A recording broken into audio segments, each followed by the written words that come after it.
또용주TV의 또용주입니다. 또용주TV가 편집된 영상을 오랜만에 여러분에게 보여드리죠. 그동안 편집자가 디스크가 터졌고요. 저도 개인 가정사 때문에 제 와이프가 좀 아프는 바람에 정신이 없었습니다. 그 사이 유로 2024가 독일에서 개최가 됐습니다. 각 조의 1차전들이 펼쳐지면서 역시 강팀은 강팀인 이유가 있구나 이런 느낌이 드는 결과들이 나오고 있죠. 그 가운데 가장 강력한 우승 후보 중에 한 팀 프랑스는 발등에 불이 떨어졌습니다. 저는 개인적으로 유로 2024에서 가장 강력한 우승 후보를 프랑스라고 생각했어요. 그 이유는 간단합니다. 프랑스는 영웅이 등장했을 때 유로에서 우승했어요.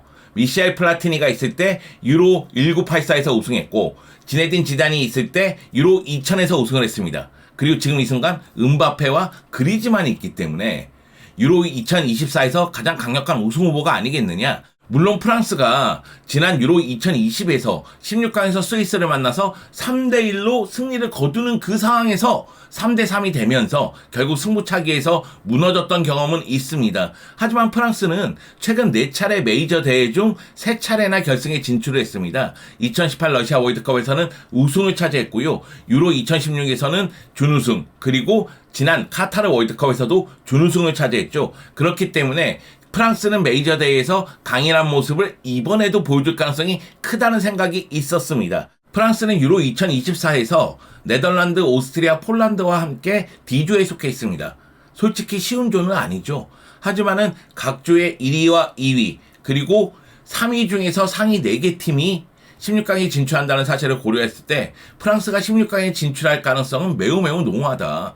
그 상황에서 프랑스가 과연 결승까지 진출할 수 있느냐, 우승까지 할 수 있느냐에 관심이 집중이 됐고, 그렇기 때문에 조별리그 1차전 오스트리아와 경기는 매우 뜨거웠습니다. 그리고 이 경기에서 프랑스는 상대 수비수 베버의 자책골을 앞세워서 1대0으로 승리를 거두는데 성공을 했습니다. 문제는 뭐냐? 킬리안 음바페가 코뼈 골절상을 당했어요. 음바페의 부상을 봤을 때 부상이 심할 경우에는 잔여 경기에 나오지 못한다는 이야기가 있어요. 그러면 프랑스는 엄청난 타격을 입게 됩니다. 과연 프랑스는 이 위기를 넘어설 수 있을까요? 일단 프랑스가 오스트리아를 어떻게 상대했는지 여러분 함께 살펴보도록 하겠습니다. 함께 가시죠. 렛츠 고! 유로 2024가 뜨겁게 진행되고 있습니다. D조의 경기가 펼쳐졌죠. 네덜란드는 폴란드에게 2대1로 승리를 거두면서 일찌감치 승리를 장식했고요. 그리고 프랑스가 오스트리아를 상대했습니다. 프랑스 같은 경우에는 오스트리아 상대로 빠른 직선적인 공격을 통해서 계속해서 뒷공간을 노렸고요. 그 가운데 킬리안 음바페의 크로스가 베버 맞고 자책골로 연결이 되면서 프랑스가 1대0으로 승리를 거뒀습니다. 사실 프랑스는 더 많은 골을 넣을 수도 있었지만은 마무리가 안 되는 모습이 있었어요. 음바페도 마찬가지였죠. 그러다 보니까 XG값이 2.03이었지만 한 골에 멈추는 모습이 있었고요. 그리고 라인을 올리면서 수비하다 보니까 상대에게 뒷공간을 허용하면서 실점하는 위기도 맞이하곤 했습니다. 하지만은 캉테의 활약과 매니안 골키퍼의 활약을 앞세워서 무실점을 기록하는 데 성공을 했죠. 슈팅 숫자를 보면은 5대14, 그런데 유효 슈팅 숫자가 3대3이에요. 프랑스의 정말 화려한 공격진이 그만큼 효과적인 공격을 못했다는 이야기가 됩니다.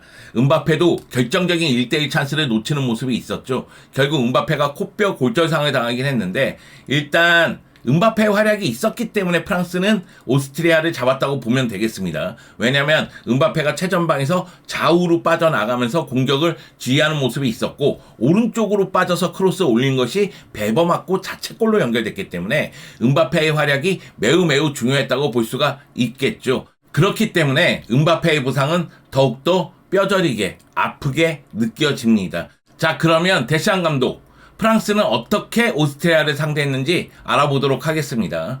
경기 전 포메이션은 4-3-3으로 나오긴 했는데 4-2-3-1에 가까웠습니다. 최전방에 있는 음바페도 자유롭게 움직이면서 공격을 진두지휘했고 그 밑에 있는 그리즈만도 자유롭게 움직이면서 최전방이라든가 측면 공격수를 지원하는 모습이 나왔습니다. 음바페 같은 경우에는 왼쪽으로 빠져서 플레이를 많이 가져가면서 티랑과 위치를 바꿔가는 플레이를 많이 가져갔고요. 그 가운데 오른쪽에 덴벨레가 드리블을 통해서 공격을 전개하는 모습이 있었죠. 오른쪽은 덴벨레, 왼쪽은 테오가 오버래핑해서 왼쪽에서 테오가 공격을 전개하면 티랑이 왼쪽에서 전방으로 움직이면서 전방의 공격수 숫자를 늘려주는 방향으로 갔습니다. 그 가운데 라비오도 순간적으로 올라와서 공격수 숫자를 늘려주면 캉테가 뒤에서 수비적인 임무를 기가 막히게 했습니다. 그러다 보니까 프랑스는 순간적으로 공격수 숫자가 늘어나는 모습이 상당히 많았고 직선적으로 스피드를 이용하는 공격도 상당히 많았습니다. 그러나 오스트리아의 라이프 랑닉 감독 준비를 정말 잘했어요. 랑닉 감독의 포백은 굉장히 인상적이었습니다. 왜 그러냐면 라인을 올리면서 높은 지역부터 압박하면서 프랑스를 괴롭혔고요. 그리고 포백 중에 있는 측면 자원이 앞으로 나가서 수비 역할을 했을 때 그때 커버 플레이를 너무 잘해줬어요. 그러다 보니까 오스트리아가 수비 쪽에서의 안정감을 유지하면서 빠른 역습에 의해서 골을 넣을 수 있는 기회도 마련하곤 했습니다. 두세 차례의 기회가 있었는데 캉테하고 메니악 골키퍼에게 막히고 말았죠. 사실 프랑스는 개개인의 능력이 뛰어나기 때문에 공격 패턴이라든가 공격 루트를 다양하게 가져갈 수가 있습니다.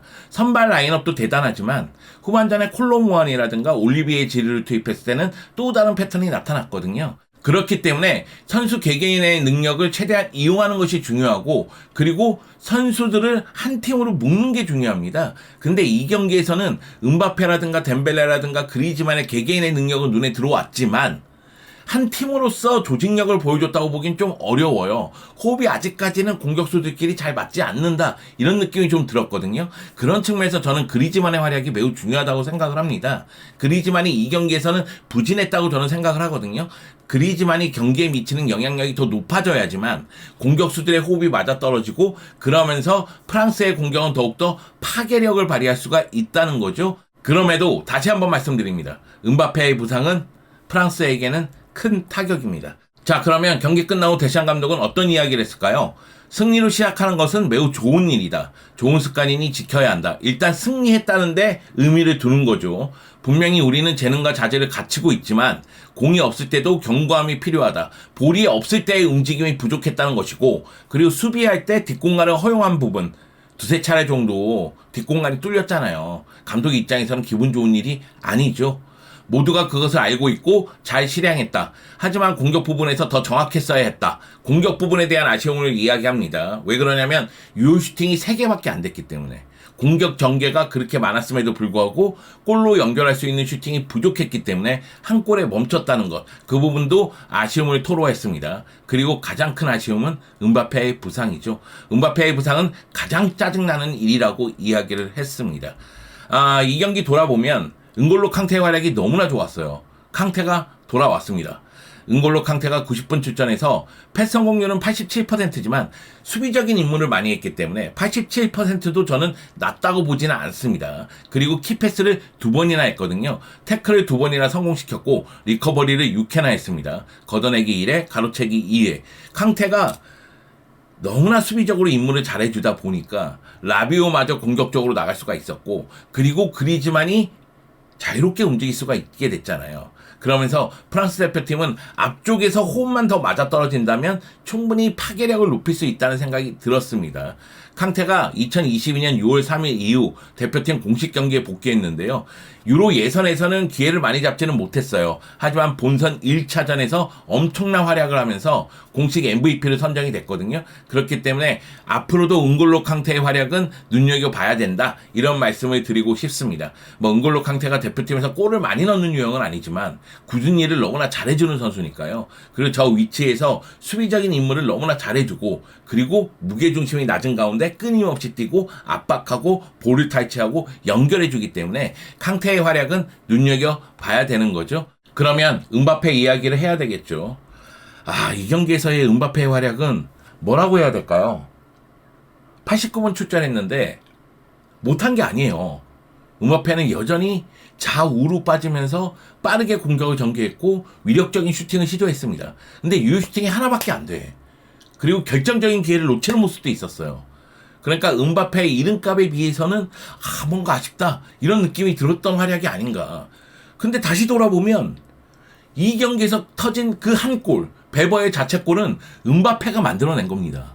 오른쪽 측면 빠져들어가면서의 크로스, 그것이 워낙에 날카로웠기 때문에 베버가 머리를 갖다 댈 수밖에 없었고 자책골로 연결됐거든요. 그럼 음바페는 또 이름값을 했다 이런 생각이 좀 들더라고요. 그리고 음바페가 왜 필요한지도 그 자책골 장면에서 알 수가 있어요. 음바페라는 선수의 스피드, 드리블, 마무리, 여기다가 무게감. 상대 수비수들이 음바페의 움직임에 따라서 같이 움직일 수밖에 없단 말이죠. 그때 실수가 나올 수도 있다는 거죠. 그리고 동료들이 득점할 수 있는 기회가 또 생긴다는 겁니다. 그런데 음바페가 후반 40분에 단소하고 헤딩 과정에서 코뼈 부상을 당했어요. 그래서 코뼈 골절상을 당했습니다. 일단 정확한 진단을 받아봐야 되겠지만 부상이 깊어지면 잔여 경기는 뛸 수 없다는 이야기가 나와요. 그럼 음바페 없는 프랑스 대표팀이 유로 우승을 노려야 됩니다. 다시 한번 말씀드리지만 프랑스는 좋은 선수가 굉장히 많아요. 최전방에 올리비에 지루가 있죠. 측면에 콜로무아리라든가 바르콜라라든가 코망이라든가 활용할 수 있는 선수가 분명히 있습니다. 그렇기 때문에 데시안 감독 입장에서는 지금부터 새로운 계획을 짜야 될 수도 있어요. 그렇지만 음바페가 있고 없고는 큰 차이잖아요. 저는 프랑스 대표팀에서 가장 중요한 역할을 하는 선수는 그리즈만이라고 생각을 합니다만, 그렇지만 프랑스를 상징하는 선수는 음바페입니다. 그리고 음바페의 파괴력이 말 그대로 프랑스를 가장 강력한 우승 후보로 만드는 이유 중에 하나라고 생각해요. 근데 음바페가 부상으로 못 나오게 된다면 이거는 타격 큰 타격입니다. 음바페가 제발 큰 부상이 아니라서 16강부터라도 좀, 아니면 8강부터라도, 아니면 4강부터라도 모습을 드러내기를 원합니다. 그렇잖아요. 유로라는 대회는 유럽 최고의 스타들이 나와서 자웅을 가리고 우승을 논해야지만, 그래야지만 재밌는 거 아니겠어요?